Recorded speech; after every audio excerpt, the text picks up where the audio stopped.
మహాదేవదే నమః మహాసరస్వత్యే నమః శివాయ గురవే నమః శ్రీరామ రామ రామేతి రమే రామే మనోరమే సహస్రనామ ప్రియం రామనామరామే వ్యాధి సర్వభూతేషు మాతృరూపేణ సంస్థితాః నమస్తస్తే నమస్తస్తే నమస్తస్తే నమో నమః శ్రీ గురుభ్యో నమః హరి ఓం శ్రీమాత్రే నమః జయ గురు దత్తాత్రేయ నమః. యూట్యూబ్ ప్రేక్షకులందరికీ కూడా నమస్కారం అండి. ప్రధానంగా మనం ఈ యొక్క ఎపిసోడ్ అంతా కూడా శుక్ర రాహుల యొక్క కలయిక, శుక్ర రాహుల యొక్క అడ్వెక్షన్ అని చెప్పేసి ఇంగ్లీష్ లో అంటారు. శుక్ర రాహుల యొక్క కలయిక వల్ల వివిధ లగ్నాల వాళ్ళకి ఎటువంటి ఫలితాలు వస్తాయి, అసలు శుక్రుడు అంటే ఏంటి, రాహు అంటే ఏంటి, ఆ ఫలితాలంతా కూడా గ్రహాలు ఇచ్చే ఫలితాలంతా కూడా ఏకరకంగా ఉంటాయి.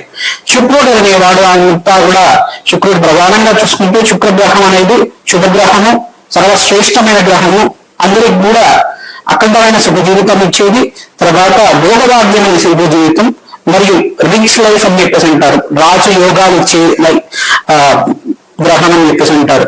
ప్రధానంగా చూసుకుంటే రాజయోగాలు ప్రతి విషయంలో కూడా వాళ్ళ మాటికి విలువిచ్చే విధంగా ఉండే గ్రహం. ప్రధానంగా చూసుకుంటే శుక్రుడు అని చెప్పేసి అంటే కలత్ర కారకుడు, శుక్రుడు అని చెప్పేసి అంటే ప్రేమ ఆప్యాయత అనురాగం ఇచ్చే గ్రహం అన్నమాట. మన జీవన విధానంలో ప్రేమ ఆప్యాయత అనురాగము సుఖ జీవితం ఇచ్చే గ్రహం. ప్రధానంగా చూసుకుంటే స్త్రీ పురుషుడిద్దరికి కూడా కళ్యాణ యోగానికి కారకమైన గ్రహం అని చెప్పేసి అంటారు.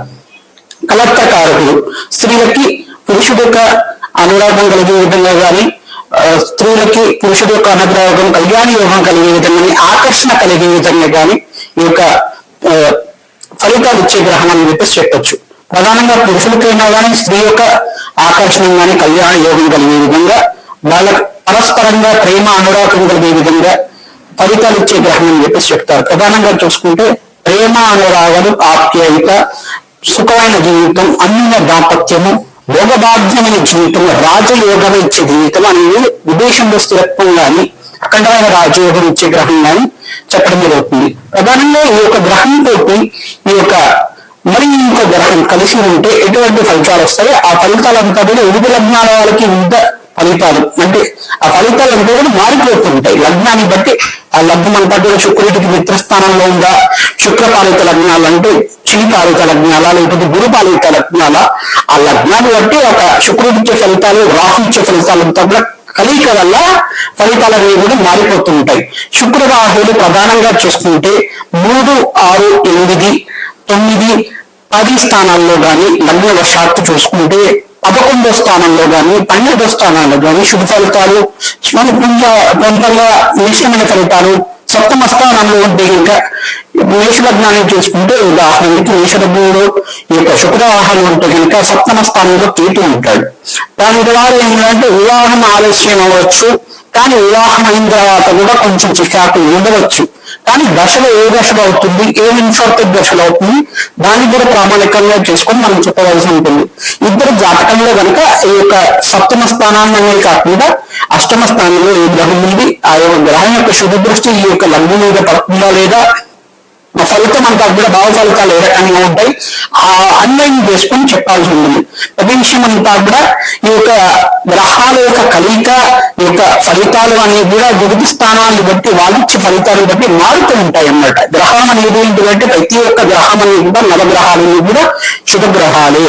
దాంట్లో శుభగ్రహం అనేది ప్రధానంగా చూసుకుంటే శుక్రుడు అనేవాడు ప్రధానంగా చూసుకుంటే దేవతల్లో శ్రేష్టమైన గ్రహం అని చెప్పేసి చెప్పొచ్చు. ప్రధానంగా చూసుకుంటే శుక్రుడు అంతా కూడా సర్వశ్రేష్టమైన గ్రహం. శుక్రుడు అంతా కూడా ప్రధానమైన మంత్రోపాసనకి స్థిరమైన గ్రహం అన్నమాట. మంత్రోపాసన చేసే వాళ్ళకి, ఎవరైతే మహాలక్ష్మి ఆరాధన చేసే వాళ్ళకి కానీ, దేవత ఆరాధన దశమహావిద్యలు చేసే వాళ్ళకి కానీ శుక్రుడంతా శ్రేష్టమైన గ్రహం ఎక్కడా ఉండదు. ప్రధానంగా శుక్రుడిచ్చే గ్రహం అంత అధికార యోగం కానీ, అఖండమైన రాజయోగం కానీ, ఆనందమైన జీవితం గురించి కానీ, ప్రేమ అనురాగం ఆప్యాయత జీవన విధానంలో అఖండమైన ఒక జీవితం ఇచ్చే గ్రహంగా చెప్పడం జరుగుతుంది. ఈ జీవన విధానంలో ప్రతి విషయంలో కూడా ఆకర్షణ యోగం కానీ, ధనం ఇచ్చే గ్రహం. ప్రధానంగా చూసుకుంటే శుక్రుడు అంటే ధన ఆకర్షణ ఇచ్చే గ్రహం అని చెప్పొచ్చు. శుక్రుడు అంటే ప్రధానంగా చూసుకుంటే ధనయోగాలు, ఆర్థిక యోగం, ఆర్థిక ఉన్నతి, ఆర్థిక పురోగతి, ఉద్యోగంలో కానీ, వ్యాపారంలో కానీ, ఇక విదేశాలలో కానీ, మీరు చెప్పే వివిధ రంగాల్లో అయినా కానీ, వివిధ వ్యాపారంలో కానీ, వ్యాపార గుణాల గురించి అయినా కానీ, వ్యాపారంలో మీకంతా కూడా ఆకస్మిక ధనయోగం, ఆకస్మిక ధన నష్టాన్ని ఇచ్చేది కూడా రాబోతాడు, ఆకస్మిక ధనయోగాన్ని ఇచ్చేది కూడా శుక్రుడు అవుతాడు. ప్రధానంగా చూసుకుంటే విదేశంలో ఏ విదేశాల్లో ఉంటారు స్థిరపడే ఛాన్సెస్ ఉంటాయంటే ప్రధానంగా చూసుకుంటే శుక్ర రాహులు కలిగి కనుక కొన్ని స్థానాల్లో ఉంటాయి. ఇంకా వివిధ లగ్నాల వాళ్ళకి విదేశంలో స్థిరపడే యోగం ఉంటుంది. మరియు రాహు ఇచ్చే గ్రహం ఏంటిదంటే రాహు అంతా కూడా ఈ యొక్క మానస్పర్ధలు అనేది రావడం కానీ మళ్ళీ కలిసిపోయి అన్నినే దాంపత్యంగా అనురాగంతో ఆశ్చర్యతో ఉండడం కానీ సంఘంగా మంచి ప్రాముఖ్యత ఉండడం కానీ విదేశంలో స్థిరత్వం రావడం కానీ శుక్రుడిచ్చే ఫలితాలే రాహు ఇస్తూ ఉంటాడు. ఏ రాశిలో శుక్రుడు కనుక ఉంటే ఆ రాష్ట్రాధిపతి ఇచ్చే ఫలితాలే ఇస్తూ ఉంటాడు. మరి శుక్రుడితో వాడి రోజు ఉంటే శుక్రుడు ఇచ్చే ఫలితాలు రాహు ఇస్తూ ఉంటాడు. ఇటువంటి ఫలితాలు అన్వయం చేసుకుంటూ ప్రతి విషయంలో కూడా ఏంటంటే ఒక గ్రహ ఫలితాలు ఇదే ఆధారంగా అని చెప్పడం లేదు. వాళ్ళు వివిధ గ్రహాల యొక్క దృష్టి కలయిక అంతా కూడా చూసుకోవాలి. ఏ దశలో వాళ్ళకి నడుస్తుందో చూసుకోవాలి. ఏ నిశ్చిత దశలో ఉన్నారో చూసుకోవాలి. ఆ ఫలితాలంతా కూడా అన్వయం చేసుకుంటూ జీవన విధానం అనేది ఆధారపడి ఉంటుంది. ప్రధానంగా చూసుకుంటే శుక్ర రాహుల ఫలితాలంతా కూడా ఈ రకంగా ఉంటాయి. విదేశంలో స్థిరత్వం దేశం కానీ అధికార యోగం గురించి కానీ రాజకీయ యోగం గురించి కానీ శరీరంలో ప్రవేశం కోసమైనా కానీ శరీరంలో మంచి అవకాశాలు వచ్చి మంచి బుద్ధులు అనేది రావడం కానీ మంచి కీర్తి ప్రతిష్టలు రావడం కానీ ఇటువంటి ఫలితాలంతా కూడా వివిధ లగ్నాల వాళ్ళకి వాళ్ళ స్థానాల్లో ఏ స్థానంలో శుక్రుడు ఉన్నాడో దాన్ని బట్టి ఆధారంగా చెప్పడం జరుగుతుంది. ప్రధానంగా ఏకాదశ స్థానంలో ఉంటుంది ఇక శుక్రవాహాలు కలియుగంలో ఉంటాయి కనుక అఖండమైన రాజ్యోగాన్ని ఇస్తాలని చెప్పేసి అఖండమైన విదేశంలో స్థిరత్వం కోసమైనా కానీ వాళ్ళు చేసే వ్యాపారంలో కానీ అఖండమైన ధన ఆదాయం రావడం డబ్బు అనేది బాగా ఉండడం డబ్బుకి లోటు లేకుండా ఉండడం వాళ్ళ వల్ల వాళ్ళ యొక్క జీవన విధానం స్త్రీ ఆకర్షణ కానీ జన ఆకర్షణ కానీ ఎక్కువగా ఉండడం ఇక వివాహం అయిన తర్వాత కూడా వాళ్ళకి ఎంజాయ్మెంట్ లైఫ్ అనేది ఎంటర్టైన్మెంట్ లైఫ్ అనేది ఎక్కువగా ఉండడం వివాహంతో పాటు కాకుండా వీళ్ళకి ప్రధానంగా చూసుకుంటే క్రియేటివ్ నాలెడ్జ్ మైండ్ ఉంటుంది. టెక్నికల్ నాలెడ్జ్ అనేది ఉంటుంది. రాహు ఇచ్చే ఫలితాలంతా కూడా ప్రధానంగా ఏ రకంగా ఉంటాయంటే క్రియేటివ్ నాలెడ్జ్ ప్రతి విషయంలో కూడా ఈ ధోరణి కానీ అది వృత్తిగా వెళ్ళాలని చెప్పేసి కాకుండా వివిధ రంగాల్లో కూడా నాకు ప్రాముఖ్యత ఉంది. నేనంతా కూడా యూనిక్ గా ఆలోచించాలి, కొత్తగా ఆలోచించాలి, ఆధునికంగా ఆలోచించాలి. నేను ఎవరు చేయండి నేను కనిపెట్టాలని చెప్పేసి ఆ ఉద్దేశంతో ఉండడం కానీ రీసెర్చ్ లైఫ్ లాగా ఉండడం కానీ వాళ్ళంతా కూడా సైంటిస్ట్ లాగా కొత్తగా కనిపెట్టి సాఫ్ట్వేర్ లాంటి కనిపెట్టి నేను వ్యాపారంలో ఎదురుపెట్టి నాకు ఉంచే ప్రాముఖ్యత ఎవరికి రాకుండా ఉండాలి, దీని మోనోపలిలాగా ఉండాలి, దీని దేశంలో అంతా కూడా మంచి పేరు గణించాలి, నాకు బాగా నాలెడ్జ్ ఉంది, నాకంతా కూడా క్రియేటివ్ నాలెడ్జ్ ఉంది, నా వల్ల మంచి పనులు జరగాలి, నా వల్ల 10 మందికి ఉపయోగపడాలి, నా 10 మంది వల్ల ఉద్యోగాలు జరగాలి, ఇట్లాంటి ఆలోచన ఉండడం కానీ శుక్ర రాహుల ఫలితాల వల్ల మిగతా లగ్నాన్ని బట్టి దానికి అంత స్థానాన్ని బట్టి మారుతూ ఉంటాయి అన్నమాట.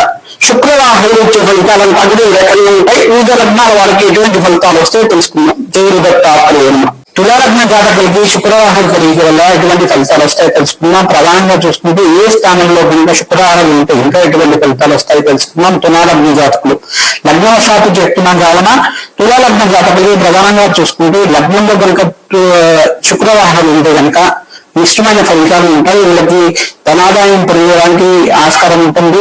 వీళ్ళకి ప్రధానంగా చూసుకుంటే వివాహం అలాగిస్తాయనే అవకాశం ఉంటుంది. స్త్రీ ఆకర్షణ ఎక్కువగా ఉంటుంది. పురుషులకి అయితే కనుక స్త్రీ ఆకర్షణ, స్త్రీలకు అయితే కనుక పురుష ఆకర్షణ ఎక్కువగా ఉంటుంది.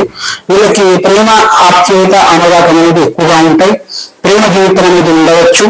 కానీ వీళ్ళకి ఏంటంటే వివాహం అయిన తర్వాత కొంచెం ఇది అనుమానం అనేది ఎక్కువగా ఉంటుంది. ప్రతి విషయంలో కూడా మనుషుల మీద అనుమానం కానీ ప్రతి విషయంలో ఎగ్జిట్ వాడి అనుమానం అనేది ఎక్కువగా ఉంటుంది.